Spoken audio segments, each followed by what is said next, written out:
que puede venir el próximo año, sobre todo cuando tengamos súper invitados de todo el mundo. No va a haber un país en el mundo que no nos voltee a ver, pero bueno, vamos a dejarlo para ese momento, para que no nos vuelvan a bloquear. Como dicen, los que gobiernan no nos vayan a hacer el complot. Doctor, te buscamos a ti porque viene un momento muy importante. Estamos a 15 días prácticamente de que entre la nueva Suprema Corte de Justicia en una condición muy sui generis. Fueron elegidos los nuevos integrantes, los nuevos magistrados. Algunos ya estaban, sobre todo algunas ya estaban. Tú que eres un experto en materia electoral, tú que has estado, pues ahora sí que en el ojo del huracán, ¿cómo ves lo que se avecina? ¿Qué estás vislumbrando desde tu punto de vista como catedrático y como profesional en estos temas precisamente de los procesos electorales que hemos vivido y además lo que viene también? Te pregunto ahora sí, el micrófono todo es tuyo, espero que ya no nos bloqueen, ya no vamos a hablar de lo que no les gusta.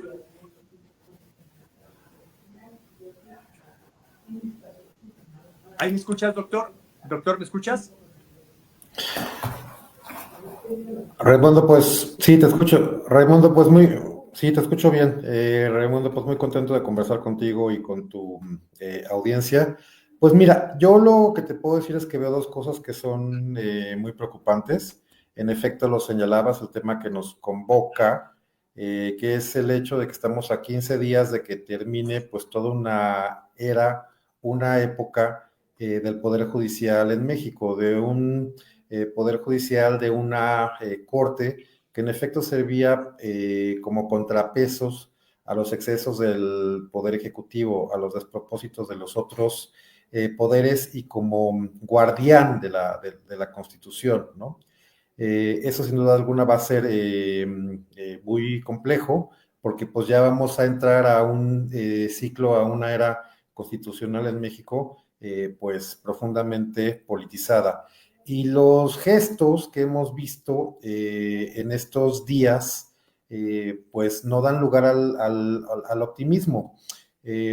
Como hemos visto, el presidente electo de la Corte, Hugo Aguilar, pues ha hecho una serie de reuniones y de encuentros básicamente con el personal político del partido en el gobierno, ¿no? Digamos, las reuniones con legisladores específicamente del bloque de Morena, tanto en diputados y en senadores. Entonces, pues esto da cuenta pues de algo que ya sabíamos, de lo que ya habíamos advertido, de que esta justicia pues muy seguramente va a estar, ya no digamos politizada, sino partidizada, ¿no? Digamos, muy vinculada con el régimen, con el partido en el gobierno, y eso desde luego es una preocupación muy importante. Y la otra, desde luego, que es fundamental, pues tiene que ver con el anuncio que se hizo de la inminente reforma político-electoral, pues que tampoco podemos esperar nada bueno de ella, considerando que si bien todavía no hay una iniciativa sobre la cual se discuta, pero sí unos anuncios sobre cómo se va a elaborar esta iniciativa de reforma electoral y de reforma política, en realidad en el sentido amplio, pues tiene que ver con la disminución del financiamiento público, que esto en principio es algo que se puede discutir, pero hay que leerlo y hay que entenderlo como es. Básicamente se trata de restarle a las oposiciones recursos para que puedan competir, ¿no? en condiciones más o menos equilibradas en una elección. El tema más grave, por supuesto, es la disminución o eventual eliminación de las diputaciones de representación proporcional.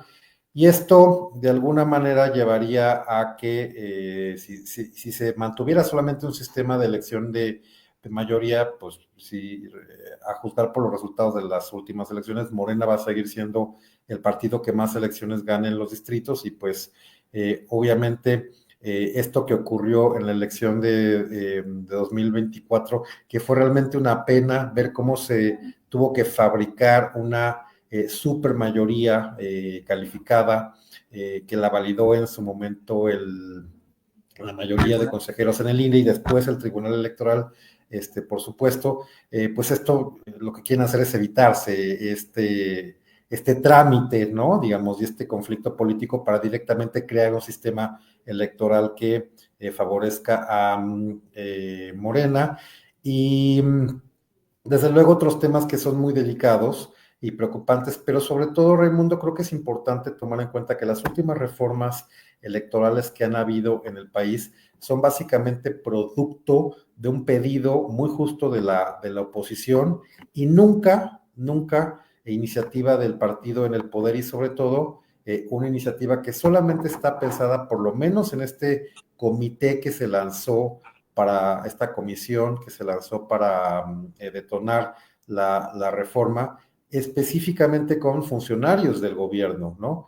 Y sabemos que lo que va a ocurrir en estas semanas o en estos meses, pues van a escuchar con oídos sordos lo que se tenga que decir y pues seguramente va a salir una reforma político-electoral pues claramente regresiva y pues para apuntalar este sistema hegemónico y autoritario pues que se va construyendo a pasos agigantados.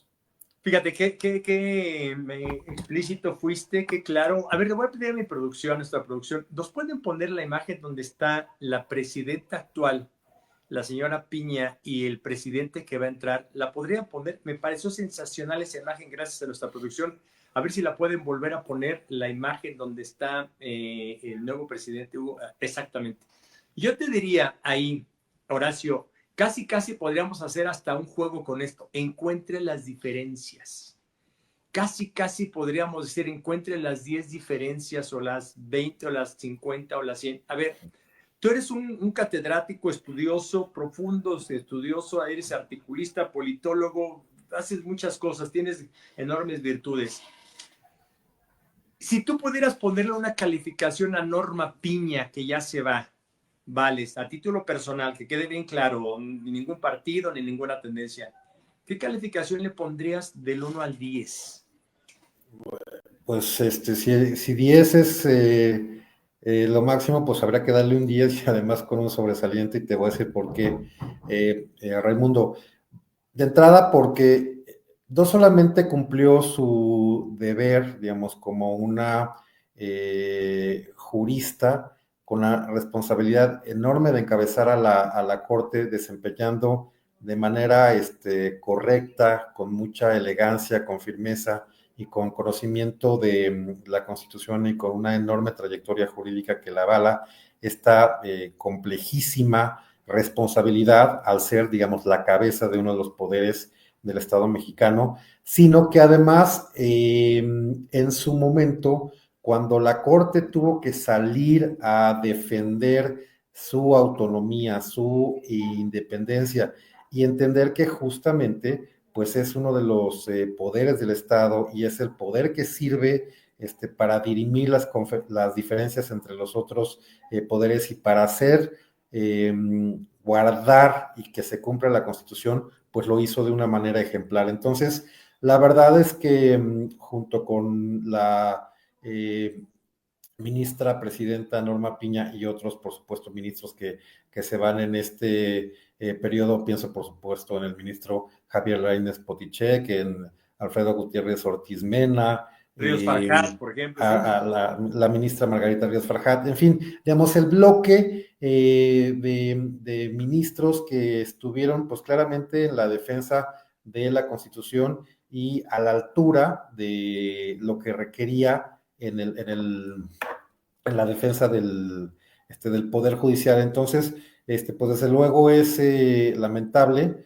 Se van, por supuesto, con toda la dignidad, el decoro y el reconocimiento por haber sido, digamos, una integración de una corte que trabajó muy bien en términos de la defensa y la progresión de derechos, en la toma de decisiones que no son de ninguna manera fácil, pero cumpliendo muy bien con el rol que el Estado les asignó. Fíjate lo que dice Marco Antonio, y lo dice así: saludos, pregúntale a tu cuate, así lo dice, no es mi cuate, el doctor Horacio Vives Siegel es un catedrático, es un hombre articulista, es un conferencista, politólogo, es un hombre, una verdadera eminencia, integrante del INE, por supuesto, por eso lo entrevistamos. No sé, Bueno, Marco en su Antonio, momento, así es. Ya ¿perdón? no. En su Bueno, momento ya no. Ajá, en su así momento, es. bueno, pero tú conoces el corazón mismo del proceso electoral, así que quién mejor que tú. Así es. Dice Marco Antonio, pregúntale a tu cuate, ya lo aclaré, Marco Antonio, sí es mi amigo, sí, pero bueno, así como que digo, respetando pues ahí la posición del doctor, Así es. pregúntale a tu cuate, dice, pregúntale a tu cuate si en el periodo extraordinario que va a tener la Corte podrán echar para atrás la reforma electoral, la reforma de los nuevos ministros. Pues mira, es interesante porque en efecto se había anunciado que ya esta semana iba a concluir la actividad del Pleno de la Corte y se convocó a una sesión extraordinaria el martes justo para resolver estos temas. Yo la verdad es que lo veo eh, difícil, lo veo complejo en términos de que la Corte pueda de alguna manera resolver con la mayoría que se requiere estas acciones de inconstitucionalidad. Y otra cosa que también es importante poner sobre el radar público es que circuló el día de ayer un proyecto del magistrado Reyes Mondragón, en el sentido de que habría que invalidar la elección de ministros de la Suprema Corte de Justicia de la Nación por las irregularidades que ya, pues obviamente sabemos en términos de cómo influyó el acordeón que se difundió de manera masiva, profusa antes de las elecciones y que determinó el resultado de la elección. Pero esto está en la cuerda, digamos, en la órbita de la Sala Superior del Tribunal Electoral del Poder Judicial de la Federación.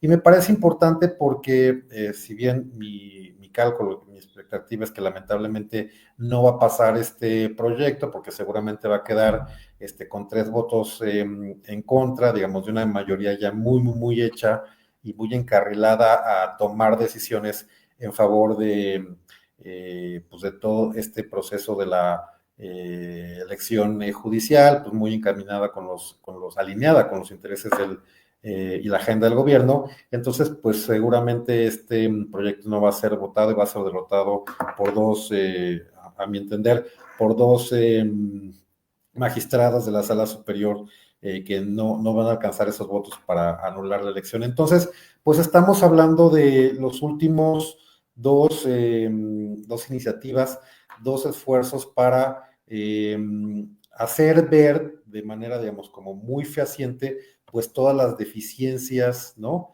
Que hubo en esta reforma y la consecuente elección judicial.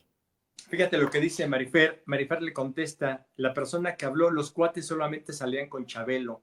El invitado se ve que es una persona muy preparada, más respeto. Marifer, gracias, Marifer. Mire, pues la verdad es que creo que no se molesta en lo absoluto el doctor No, Horacio no. Vives, pero bueno, qué bueno que participa la gente, pero sí, Marifer dice, sí es cierto, ¿verdad? Mis cuates, era lo que decía Chabelo, ahorita me hace acordar.